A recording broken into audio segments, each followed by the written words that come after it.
Everyone's in on the Great Reset. Well, almost everyone. There's one guy who's got the power to do something to stop it, and you know exactly where I'm going. And they made a mistake. They tried to get Trump on their side, so they invited Donald Trump to Davos, I think a couple of times.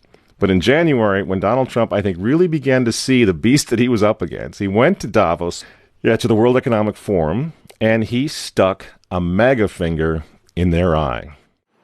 We're committed to conserving the majesty of God's creation and the natural beauty of our world.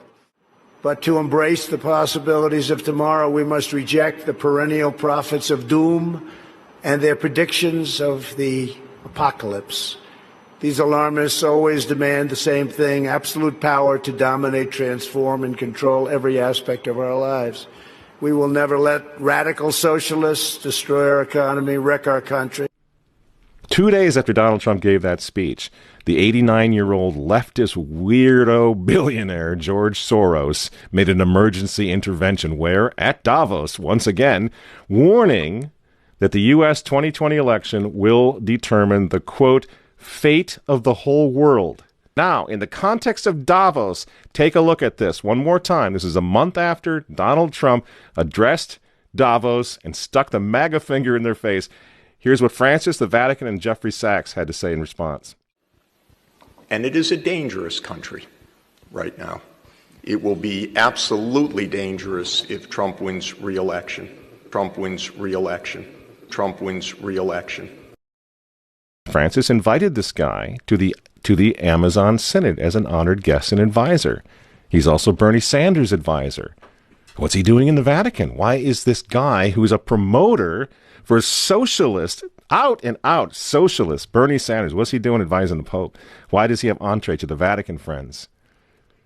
Sachs supports abortion and contraception, but that's not a problem for the Vatican. For the Vatican, for Pope Francis, and for his friends at the UN, Donald Trump is the problem, obviously, friends.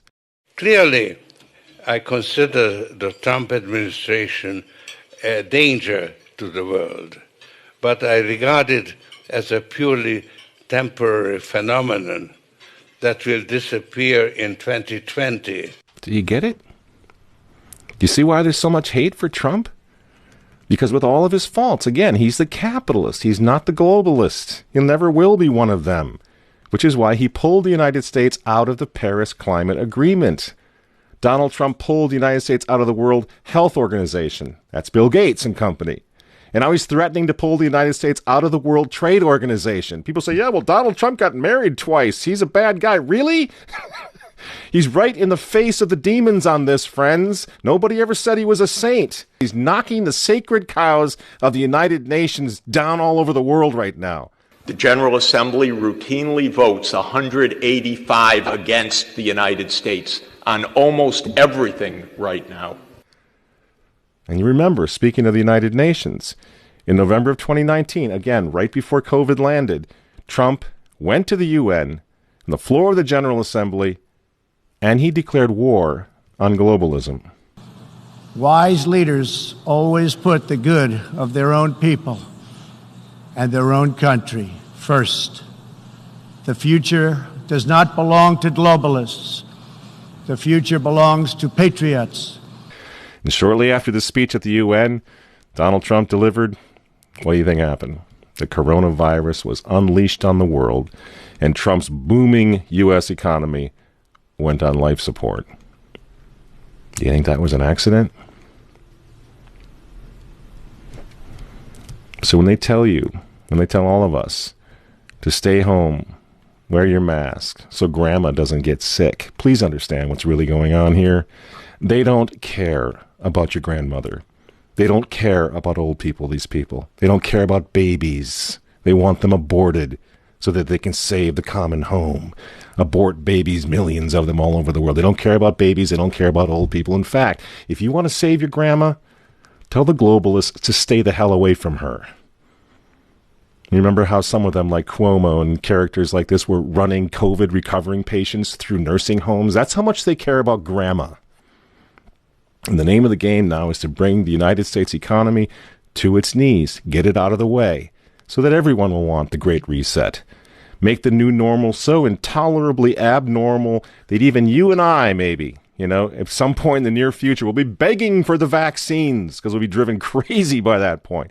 Begging for whatever else is going to keep us safe according to our jailers and our handlers and our zookeepers. You see? That's what they want. That's why they keep using this term, new normal. You know what we do to fight back? Go to work.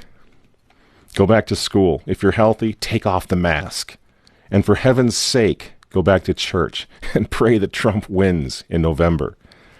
That's what the reset was. That's what the Russia hoax was all about. That's what the impeachment hoax was all about. Don't you see? For 4 years, I've been trying to stop this man because if he strengthens America, if he makes it great again, if he brings the economy back again, the reset won't happen. The New World Order is going to be set way back. Who knows when they're going to have another COVID opportunity like this one again, and they know it. So ask yourselves why they hate this man. These folks, these men, they hate God. They hate the unborn. They hate the traditional family. They hate you. And they hate Donald Trump, whose political opponents, by the way, right now are knocking statues of saints to the ground. They're beating up cops, and they're burning flags. You say you don't like Trump. I'm sorry, friends, but who cares? That doesn't really matter anymore. What you think of Trump's personality or his tweets. Look at the big picture. The choice is simple, friends. Stand with America right now, or fall with the New World Order in the not-so-distant future. There's no other choice. I'm Michael Matt for Remnant TV, and we'll see you next week.